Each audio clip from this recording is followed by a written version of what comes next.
Good morning बच्चों। तो कैसे हैं आप सभी? आई होप आपको समझ में आ रहा होगा। ठीक है, सेल ऑर्गेनेली हमारा जो टॉपिक है वो चल रहा है।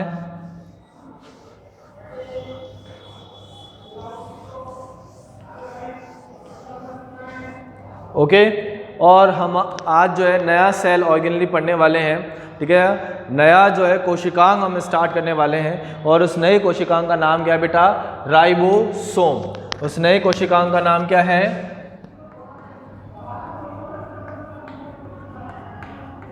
राइबोसोम।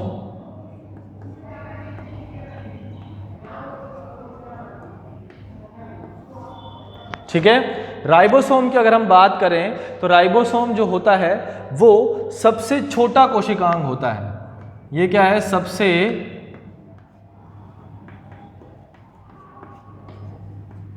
छोटा कोशिकांग है। राइबोसोम क्या है बेटा? सबसे छोटा कोशिकांग होता है। ठीक है, सेकंड हम बात करें, राइबोसोम जो होता है वो झिल्ली रहित कोशिकांग होता है। झिल्ली रहित कोशिकांग होता है, यानी इसके चारों तरफ जो होती है कोई भी झिल्ली नहीं पाई जाती है। कैसा होता है? झिल्ली रहित होता है, इसके चारों तरफ मेम्ब्रेन एब्सेंट होती है। ठीक है, फिर हम बात करें, ठीक है, इसके बारे में, तो इसको प्रोटीन की फैक्ट्री भी कहा जाता है।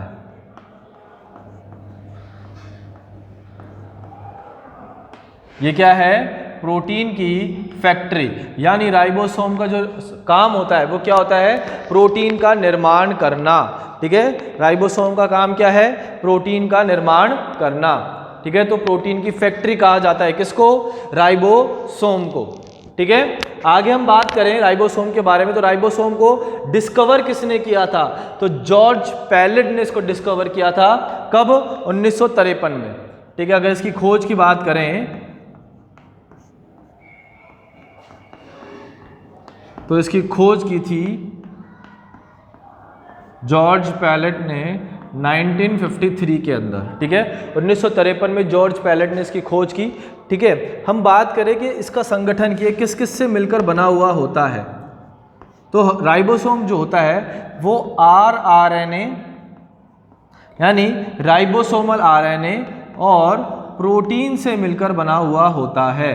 ठीक है, किससे मिलकर बना हुआ होता है? आरएनए और प्रोटीन से मिलकर बना हुआ होता है। ओके, हम नेक्स्ट पॉइंट की बात करते हैं।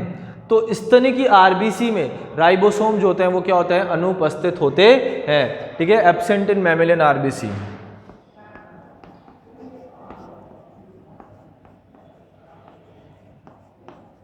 स्तनिकी आरबीसी में राइबोसोम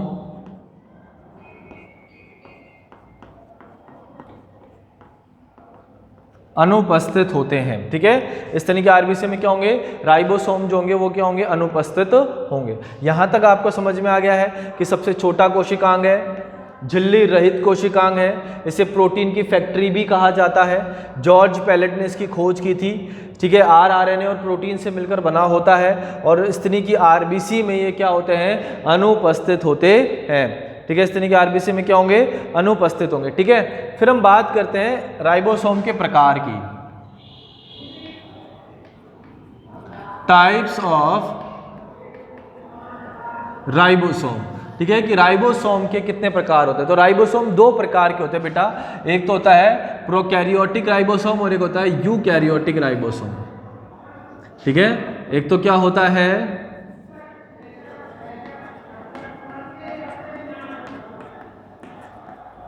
यूकैरियोटिक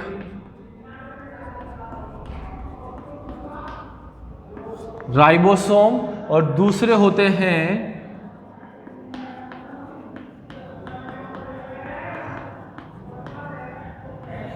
प्रोकैरियोटिक राइबोसोम। तो राइबोसोम जो होते हैं वो दो प्रकार के होंगे, यूकैरियोटिक राइबोसोम और प्रोकैरियोटिक राइबोसोम। ठीक है, यूकैरियोटिक राइबोसोम की अगर हम बात करें, ठीक है, तो ये कितने प्रकार के होते हैं? 80S प्रकार के। ठीक है, यूकैरियोटिक राइबोसोम कौन से होते हैं? 80S प्रकार के। और प्रोकैरियोटिक राइबोसोम जो होते हैं वो कौन से प्रकार के होते हैं? 70s प्रकार के, ठीक है। तो यूकैरियोट में तो 80s प्रकार के राइबोसोम होंगे और प्रोकैरियोट में 70s प्रकार के राइबोसोम होंगे, ठीक है। तो 80s प्रकार के जो राइबोसोम हैं वो 60s और 40s से मिलकर बने हुए होते हैं, जबकि 70s प्रकार के जो राइबोसोम हैं वो 50s और 30s से मिलकर बने होते हैं, ठीक है। यानी इनकी जो यूनिट है, ठीक है, वो 60 और 40 से मिलकर बने होते हैं और ये 50s और 30s से मिलकर बने हुए होते हैं। अगर हम डायग्राम बनाएं तो राइबोसोम इस तरीके से होते हैं बेटा, ना, ठीक है। तो ये उसकी होती है छोटी उप-इकाई और ये होती है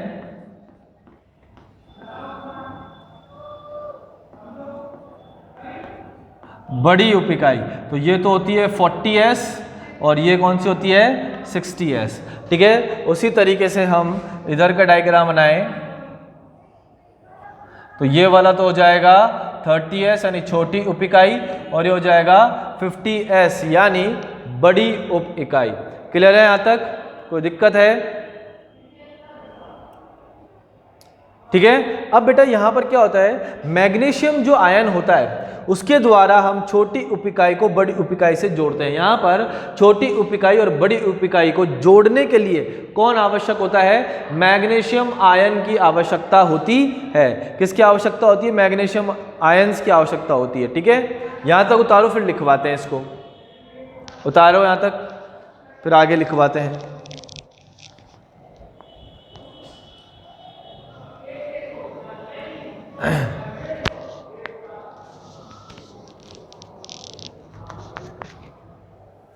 ओके, डन।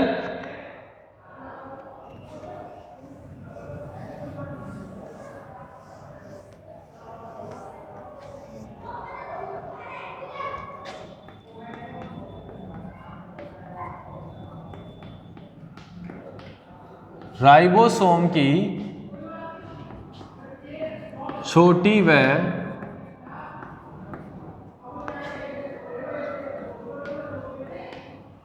बड़ी उप-इकाई को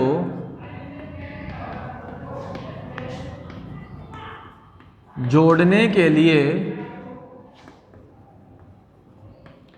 मैग्नीशियम आयन की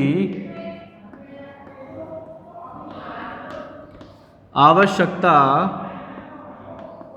होती है, ठीक है। छोटी उप-इकाई और बड़ी उप-इकाई को जोड़ने के लिए मैग्नीशियम आयन की आवश्यकता होती है। तो राइबोसोम के संरचनात्मक निर्माण हेतु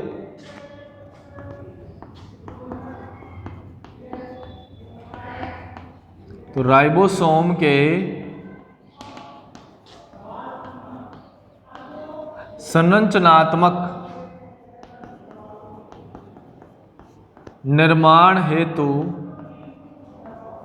मैग्नीशियम आयन की 0.001 m 0.001 m न्यूनतम सांद्रता की आवश्यकता है।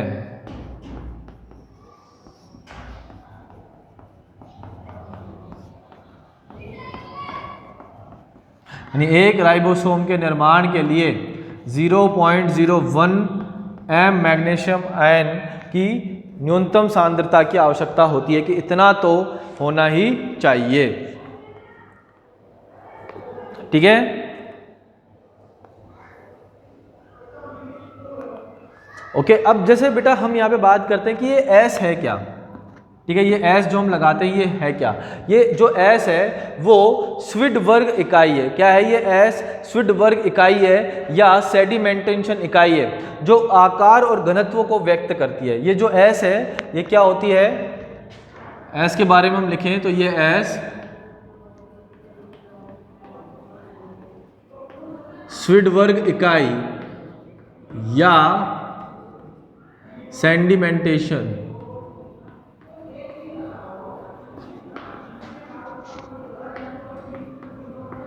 इकाई है जो आकार व घनत्व को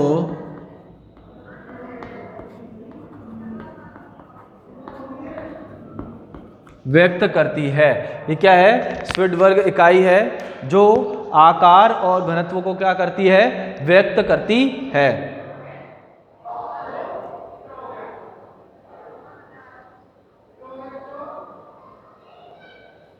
क्लियर है यहां तक? कोई दिक्कत है? ओके। अब हमने बताया कि यूकैरियोट में 80S के राइबोसोम मिलते हैं, लेकिन यूकैरियोट में 70S प्रकार के भी राइबोसोम देखने को मिलते हैं। कहाँ देखने को मिलते हैं? हम अभी बताते हैं, इसको उतार लीजिए। स्क्रीनशॉट लेना चाहें तो स्क्रीनशॉट ले लीजिए। ओके।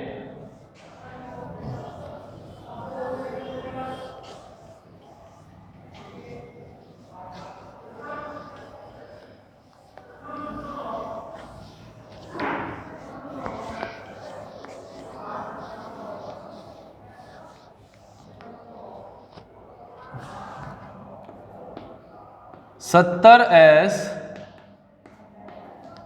प्रकार के राइबोसोम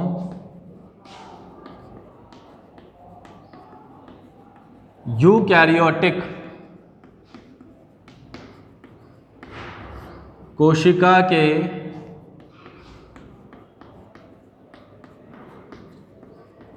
माइटोकॉन्ड्रिया व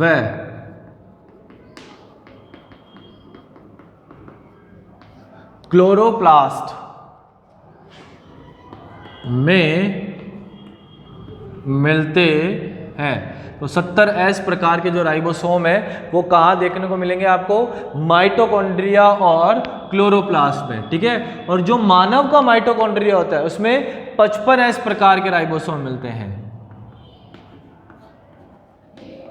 ठीक है। या स्तनी बोल सकते हैं, आपके स्तनी के जो माइटोकॉन्ड्रिया होते हैं, ठीक है, मैमल्स के बोल सकते हैं आप, स्तनी के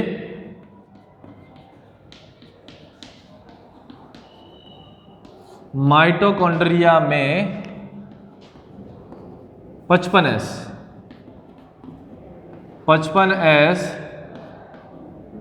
प्रकार के राइबोसोम होते हैं। कितने एस प्रकार के राइबोसोम होते हैं? 55S प्रकार के राइबोसोम होते हैं। यहां तक समझ में आ गया है? ओके। अब देखो राइबोसोम जो होते हैं ना वो mRNA के साथ जुड़े होते हैं। क्या जुड़े होते हैं? mRNA के साथ जुड़े होते हैं। तो उसको बोलेंगे अपन पॉलीराइबोसोम या पॉलीसोम, ठीक है। कि जब राइबोसोम mRNA, जिसको बोलते हैं अपन मैसेंजर RNA या संदेशवाहक RNA, mRNA के साथ जुड़े हों तो उसे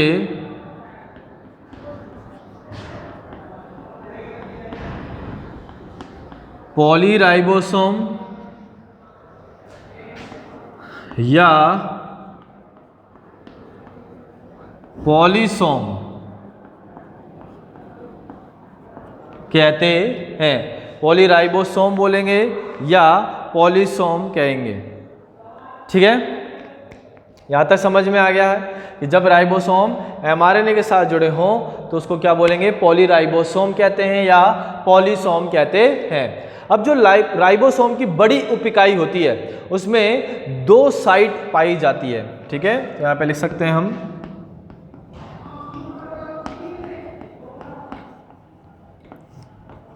राइबोसोम की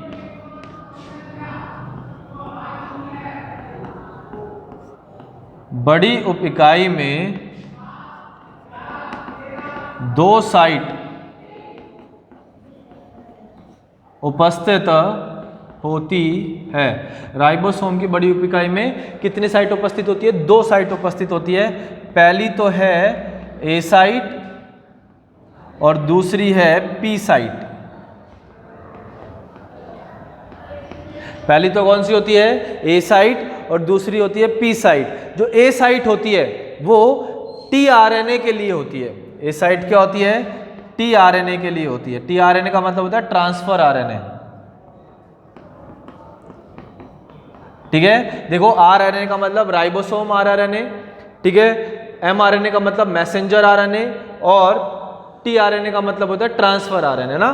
तो ए साइट किसके लिए होती है, टीआरएनए के लिए होती है, और पी साइट होती है पॉलीपेप्टाइड श्रृंखला के लिए।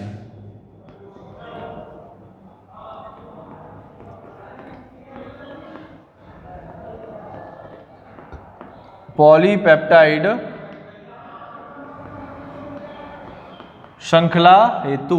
तो यहां पर दो साइट पाई जाती है बड़ी उपिकाई में, एक तो होती है पी साइट और एक कौन सी होती है, ए साइट। तो ए साइट तो किसके लिए होगी, टीआरएनए के लिए, और पी साइट किसके लिए होगी, पॉलीपेप्टाइड श्रृंखला के लिए, ठीक है।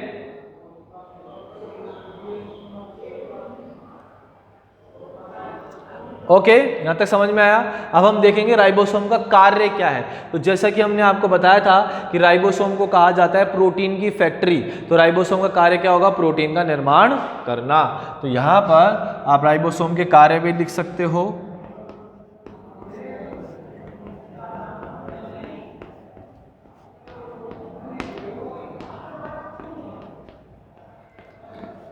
प्रोटीन संश्लेषण करना, ये राइबोसोम का कार्य है, प्रोटीन संश्लेषण करना,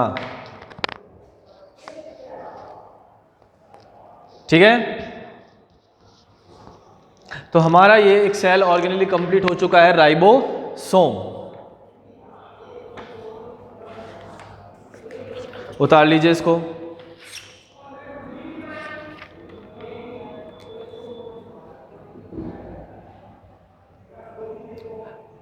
ओके, डन, ठीक है। अब हम नया सेल ऑर्गेनेल स्टार्ट करते हैं।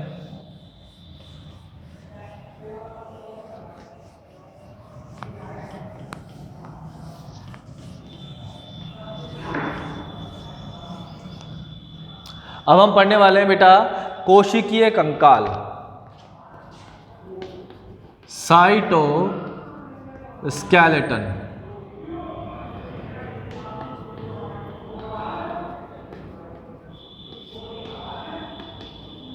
कोशिकीय कंकाल, ठीक है। और कोशिकीय कंकाल क्या करता है बेटा, ये एक प्रोटीन फिलामेंट होता है, यानी एक प्रोटीन युक्त जालिका व तंतु होता है जो कोशिका द्रव्य में मिलेगा। ये क्या होता है,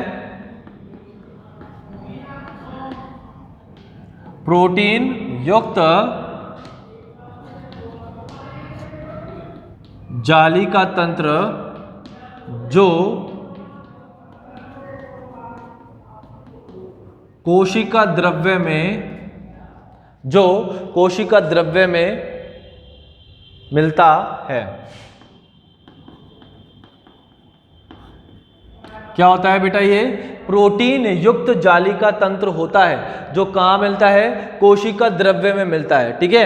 ये क्या क्या काम करता है, कोशिका कंकाल क्या क्या काम करता है, यांत्रिक सहारा प्रदान करता है, ठीक है। ये क्या करेगा, यांत्रिक सहारा प्रदान करेगा, यानी मैकेनिकल सपोर्ट प्रदान करेगा, ठीक है। ये क्या करता है, यांत्रिक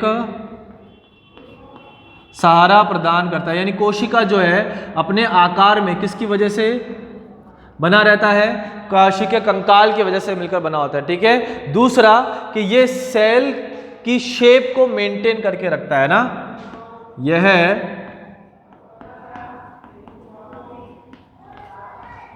कोशिका के आकार को बनाए रखता है। जैसे कि अपने अंदर हड्डियां जो होती है कंकाल बनाती है, अपने शरीर को खड़ा रखने के लिए क्या होती है, कंकाल तंत्र होता है। वैसे ही कोशिका की शेप को बनाए रखने के लिए क्या होता है, कोशिकीय कंकाल। तो कोशिकीय कंकाल प्रोटीन युक्त जालिका तंत्र है जो कोशिका द्रव्य में मिलता है। अब जो ये कोशिकीय कंकाल है ये मिलकर बना हुआ होता है माइक्रोट्यूब्यूल का और माइक्रोफिलामेंट का, ठीक है। कोशिकीय कंकाल किस किस से मिलकर बना होता है,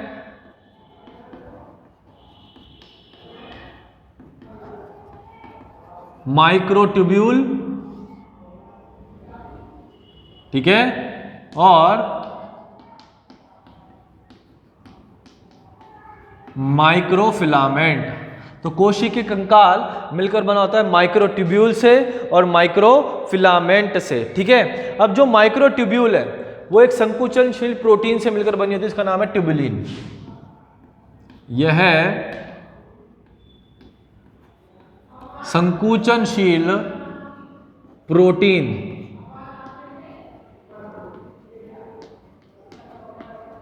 ट्यूबुलिन से बना होता है।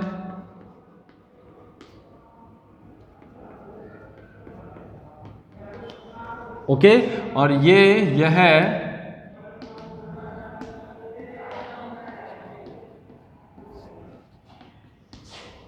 संकुचनशील प्रोटीन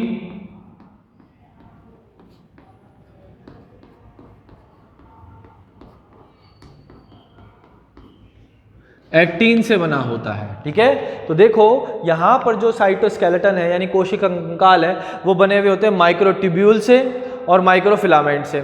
माइक्रोट्यूब्यूल जो होता है एक संकुचनशील प्रोटीन ट्यूबुलिन का बना होता है और माइक्रोफिलामेंट एक संकुचनशील प्रोटीन एक्टिन का बना होता है। अब माइक्रोट्यूब्यूल्स का काम क्या होता है कि ये कोशिका विभाजन के दौरान तर्कु तंतु का निर्माण करते हैं। माइक्रोट्यूब्यूल क्या करते हैं?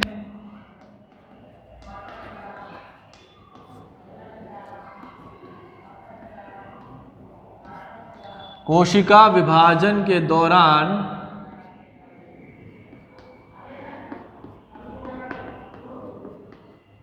तर्कु तंतु का निर्माण करते हैं।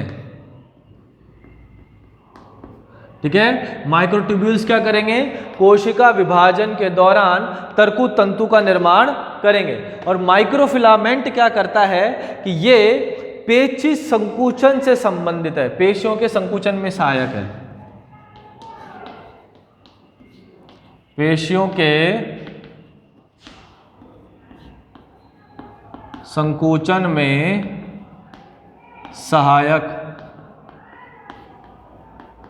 होता है। ठीक है, तो देखो साइटोस्केलेटन क्या होता है? कोशिका कंकाल एक प्रोटीन युक्त जालिका तंत्र है जो कोशिका द्रव्य में आपको देखने को मिलेगा, यांत्रिक सहारा प्रदान करता है और कोशिका के आकार को बनाए रखता है। दो से मिलकर बना होता है, माइक्रोट्यूब्यूल से और माइक्रोफिलामेंट से। माइक्रोट्यूब्यूल जो होता है एक संकुचनशील प्रोटीन ट्यूबुलिन का बना होता है और माइक्रोफिलामेंट संकुचनशील प्रोटीन एक्टिन का बना होता है। ट्यूबुलिन जो होता है वो कोशिका विभाजन के दौरान तर्कु तंतु बनाता है। जब अपन कोशिका विभाजन पढ़ेंगे तब देखेंगे कि तर्कु तंतु क्या होते हैं। और जो माइक्रोफिलामेंट होता है वो पेशियों के संकुचन में सहायक होता है। ठीक है, तो आज हम यहीं तक पढ़ते हैं बच्चों।